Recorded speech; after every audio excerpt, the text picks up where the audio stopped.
Hi everyone. So I'm going to read the Darwin's Theory Text Quest worksheet to you, and I'm also going to read the reading. And while I read the reading, I'm going to do speech to text in this document that's next to it.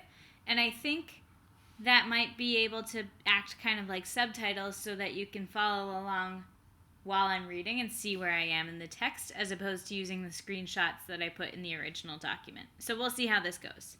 Instructions if you need them.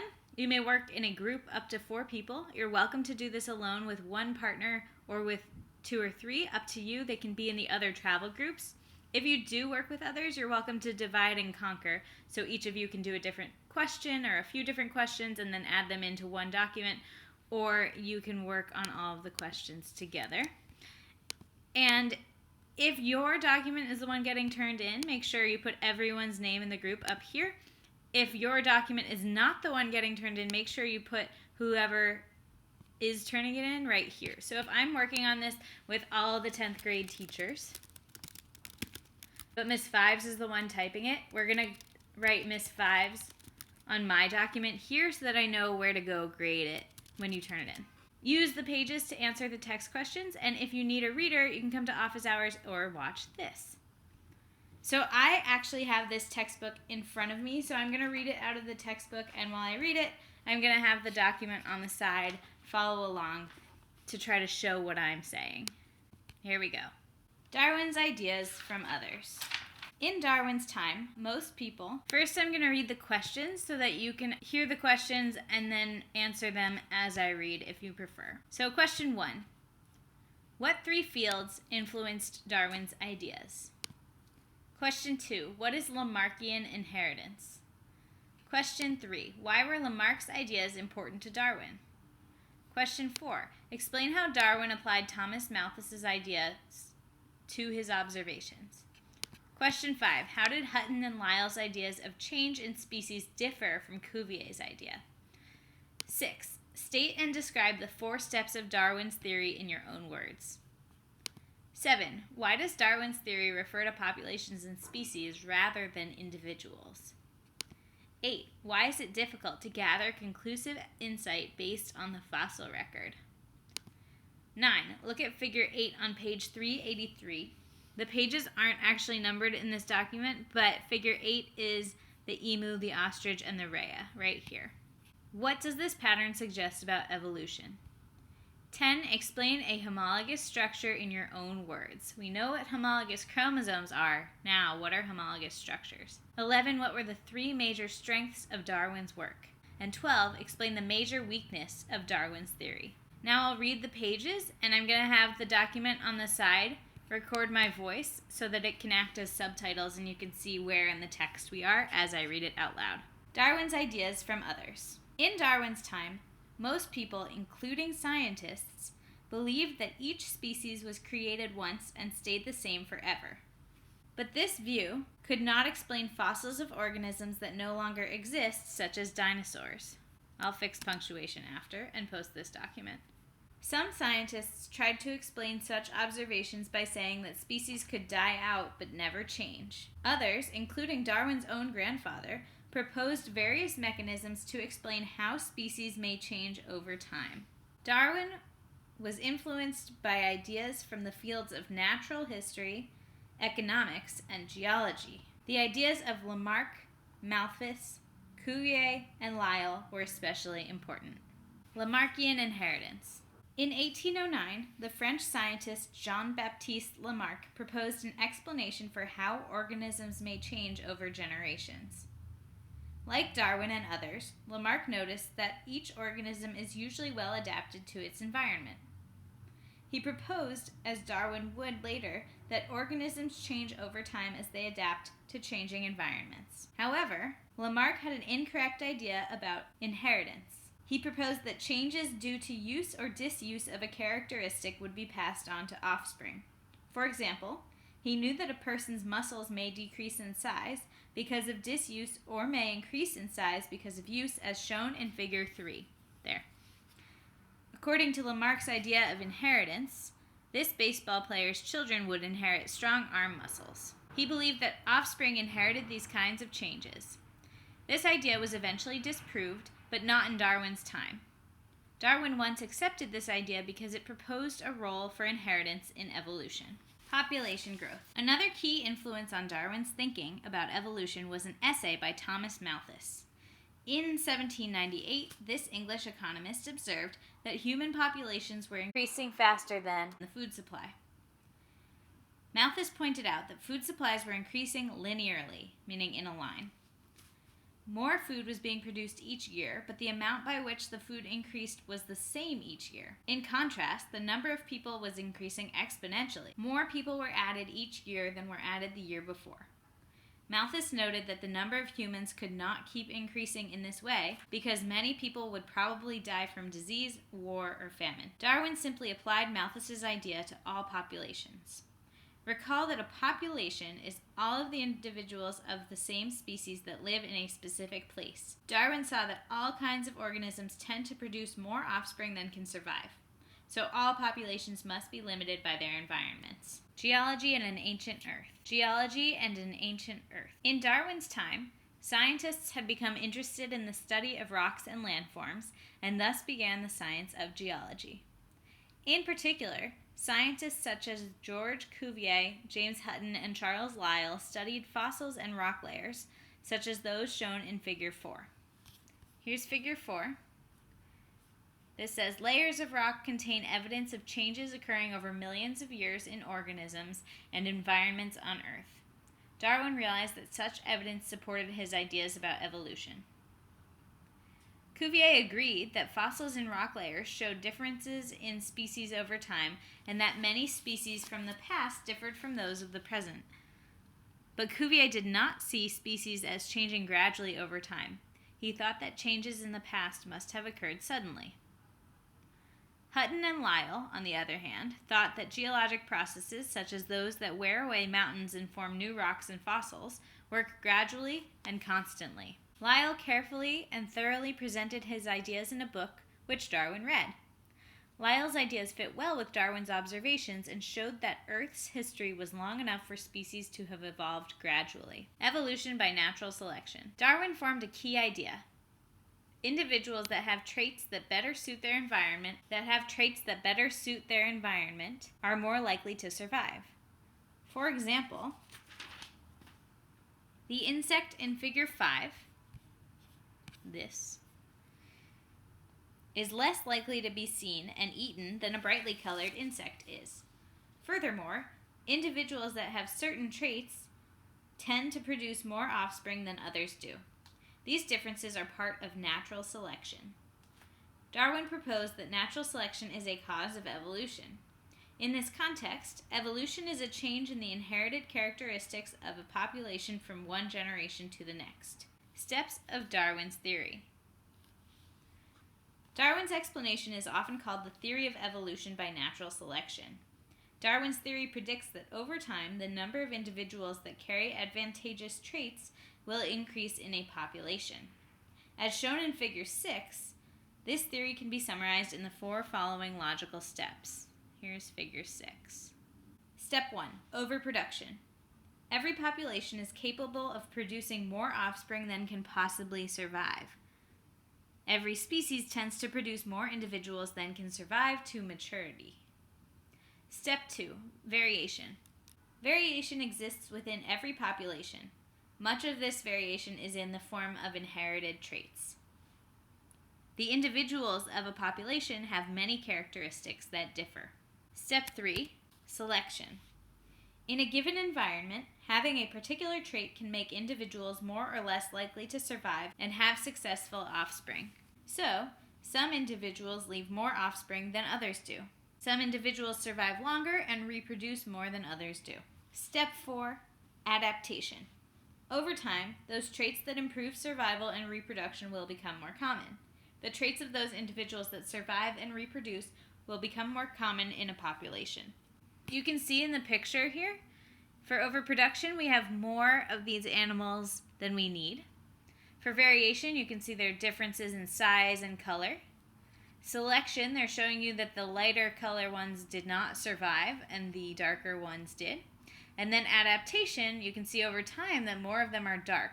So depending on what environment they live in, it seems to be an advantage to have darker fur in this example. Selection and adaptation.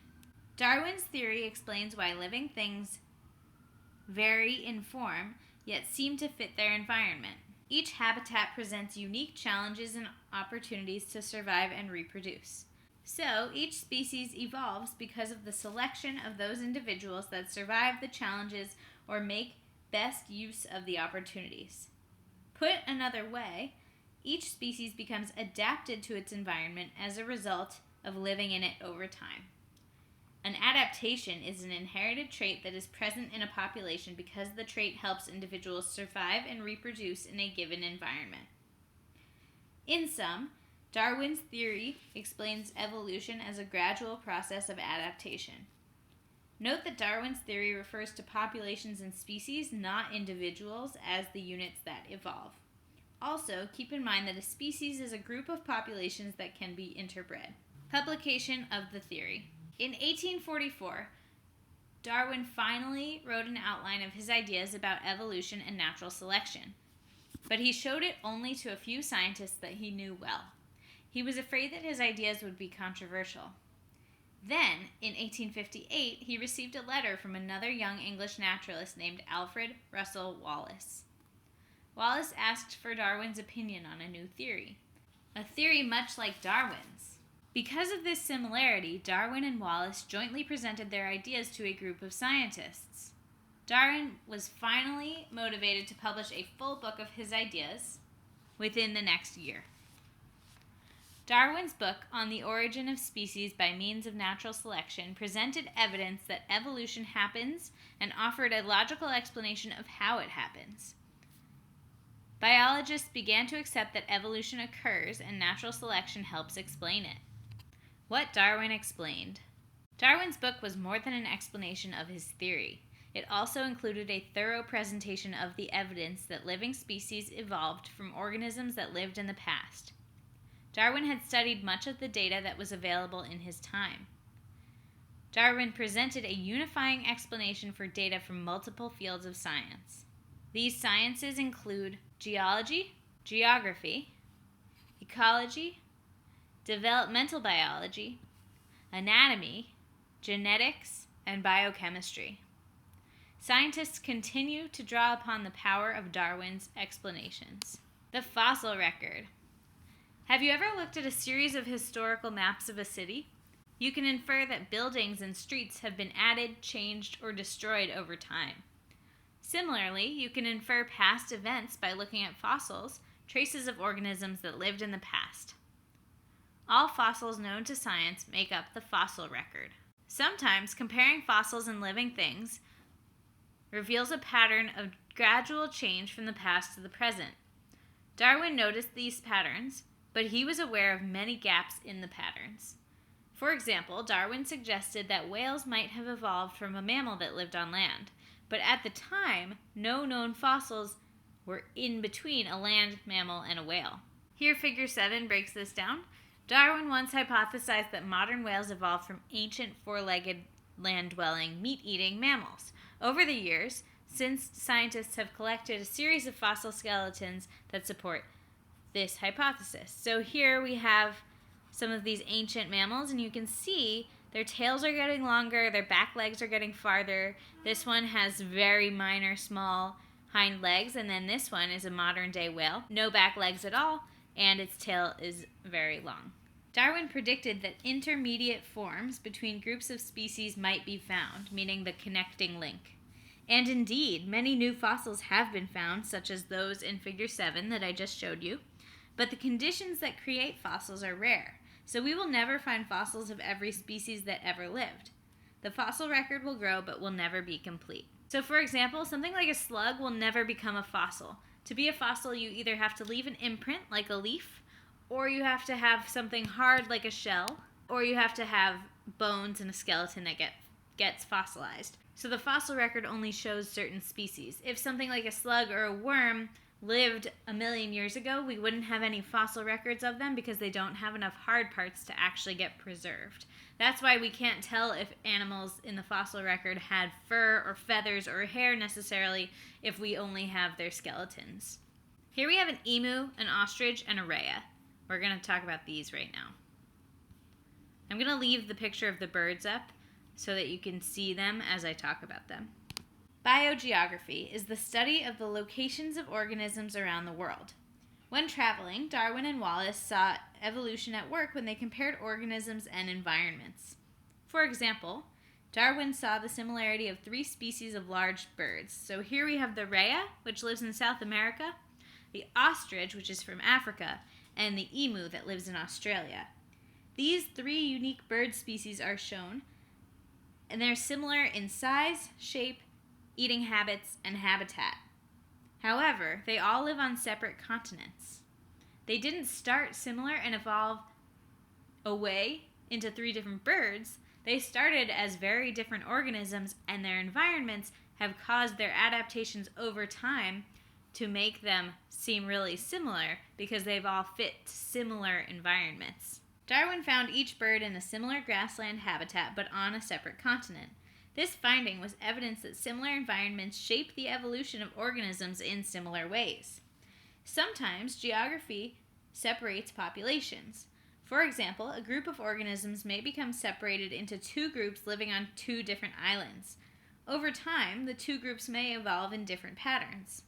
Generally, geologists and biologists have found that the movement of landforms in Earth's past helps to explain patterns in the types and locations of both living and fossilized organisms. Developmental biology. The ancestry of organisms is also evident in the ways that multicellular organisms develop from embryos. The study of such development is called embryology. This study is interesting because embryos undergo many physical and genetic changes as they develop into mature forms. Scientists may compare the embryonic development of species likely to derive from an ancestor that the species have in common. For example, at some time during development, all vertebrate embryos have a tail. Vertebrates are animals that have backbones. We actually have looked at this, and I'll show you the diagram we used in the last unit. You can see that several very different organisms here, for example. This is a fish, a salamander, a tortoise, a chicken, and a human. And look, back in their original stage as an early embryo, they all had tails. They're all vertebrates. So that is what the book is talking about. Anatomy. Another place to observe the results of evolution is inside the bodies of living things. The bodily structure or anatomy of different species can be compared. Many internal similarities are best explained by evolution and are evidence of how things are related. For example, the hypothesis that all vertebrates descended from a common ancestor is widely accepted. Observations of the anatomy of both fossil and living vertebrates support this hypothesis. When modern vertebrates are compared, the difference in size, number, and shape of their bones is clear, yet the basic pattern of bones is similar.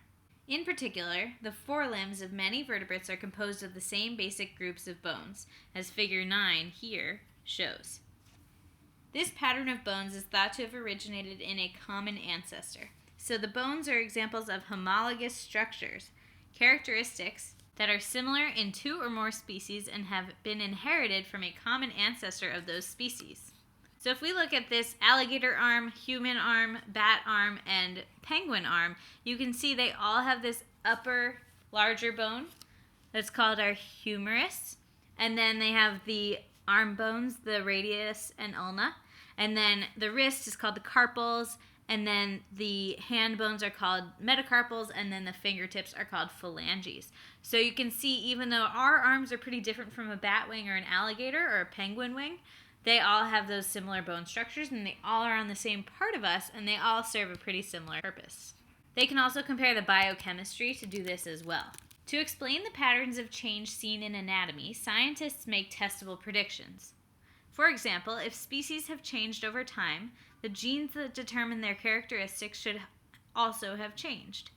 Recall that genes can change by mutations, and that such change can make new varieties appear. Then, natural selection may select against some varieties and so favor others.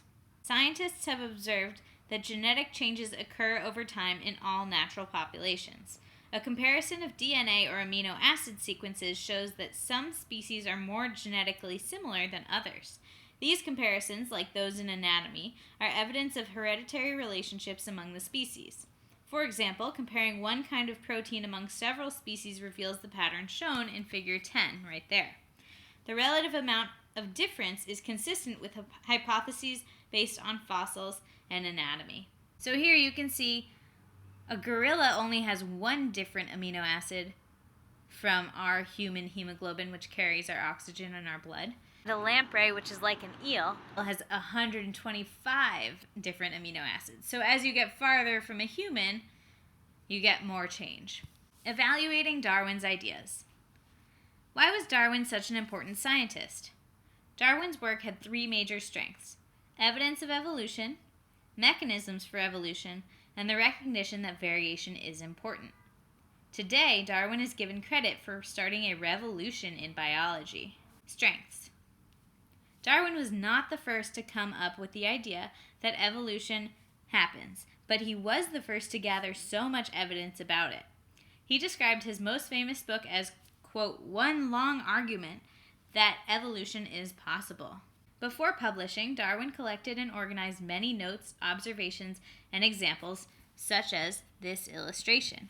So one strength of Darwin's work is that it is supported by and helps explain so much data. Darwin also presented a logical and testable mechanism that could account for the process of evolution. His theory of natural selection was well thought out and convincing to scientists of his time as well as today. It has since become a foundation of biology. Finally, Darwin changed the way scientists thought about the diversity of life. Before Darwin, most scientists saw species as stable, unchanging things. They classified species based on an average appearance and ignored variation. But Darwin showed that variation was everywhere and could serve as the starting point for evolution. Weaknesses. Darwin's explanations were incomplete in one major way.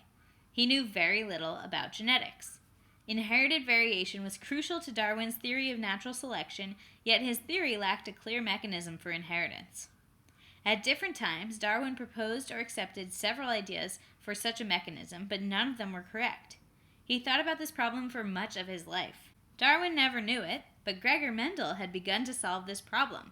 However, Mendel's findings about heredity were not widely published until 1900, which was after both scientists had died. Those findings opened the door to a new age in the study of evolution. Today, an understanding of genetics is essential to understanding evolution. So I know this document is kind of messy now. I'm going to clean it up, but then I'll post it and you'll have a version that works with audio. So go ahead and answer your questions and then see us if you have any questions.